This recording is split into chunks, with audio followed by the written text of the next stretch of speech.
Hey there everybody, thanks for joining me for another one-man review. Today I'll be taking a look at this really cool little preview book. This is something I got at Mocha. I picked it up from Glacier Bay Press, and this is a preview chapter 1 of a larger graphic novel called To the Sea by the artist Mukoubi Aoi that they're going to be putting out soon. So this is something this is a limited edition piece done by Cold Cube Press in Seattle, who does some really great Rhizo stuff, and this is an edition of 100. So I figured since it's a preview, I'd go ahead and flip through the whole thing. It's pretty short, and try and help sell the graphic novel because it looks really amazing.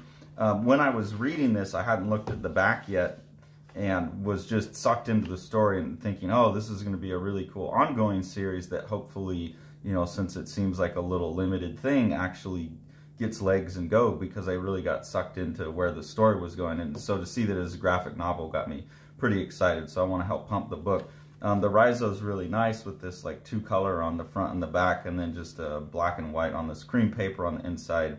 And this first chapter is The Girl Called by the Sea. So you have this young girl here, and she's traveling because she has heard that a dolphin was seen wandering in this certain river. And she's out there kind of looking just to see the dolphin, and you get to see that the art in here is really great. It's kind of got this delicate like Miyazaki touch, but then really nice detailed work, a lot of attention to texture and background and things like that. And the girl goes in and she finds this dolphin whose name is Tamaka, and finds out that she's able to communicate with it, or that the dolphin can actually speak. That's a little bit unclear.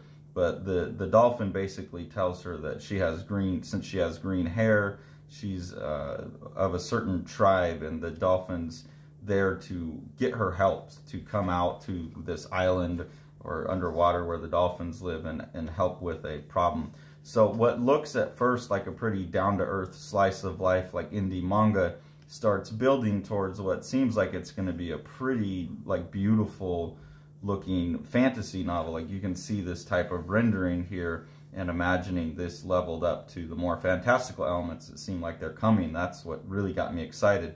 And there seems like a whole world that's already built even within this first chapter that I'm not dumped into it, but I'm starting to get my feel for it. So there's like this special sword that she found, and then here at the end she jumps on the dolphin's back and just gets taken away to what is going to be, you know, the rest of the adventure. And I just think the compositions throughout are amazing. The rendering throughout is amazing.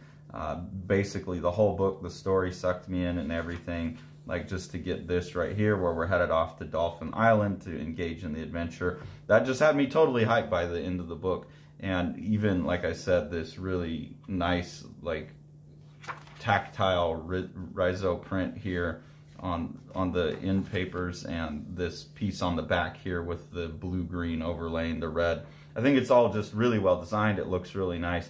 I'm a fan of almost everything that Glacier Bay does anyways, so really excited about this piece, and I think that this is something that, you know, everyone should keep an eye out on Glacier Bay and make sure that they support this book, because it looks like it's going to be really good, and this looks like a great artist that deserves it, and it's a publisher that has a really great mission, so we got to throw in behind that. If you enjoy what we're doing here on the channel and want to support us, there's 2 ways to do that. The first one is through our Patreon.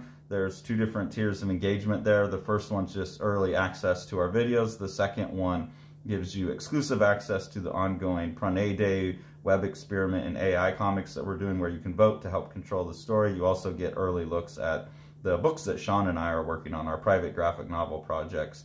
So we really appreciate that. Any of the money that we get from Patreon goes back into buying the books that we review, so we turn it back into the community, other creators, other publishers, and that just keeps us in books that we can keep exposing you to. So we appreciate that. And then if you want to support Living the Line itself, the best thing to do is to buy the books that Sean's doing with Living the Line Publishing. So we'll go ahead and take a look at one of those projects now. Centralia is an awesome, gorgeous comic by rising Dutch star Miel van de Peet. This is his first work. It's a really great sci-fi story. There's a world in the future where the sun has gotten so hot that people can't be on the ground, so they have to run around. There's a lot of conceits that go with that. You know, what is the world that looks like? And I think you can see by the art that Sean's description of this book as like a Moebius for young adults. A YA Moebius is a really great description of this really gorgeous and like wild, wacky, fun book. Thanks for following along. Take it away, Jack. You want to see all these books? Smash that subscribe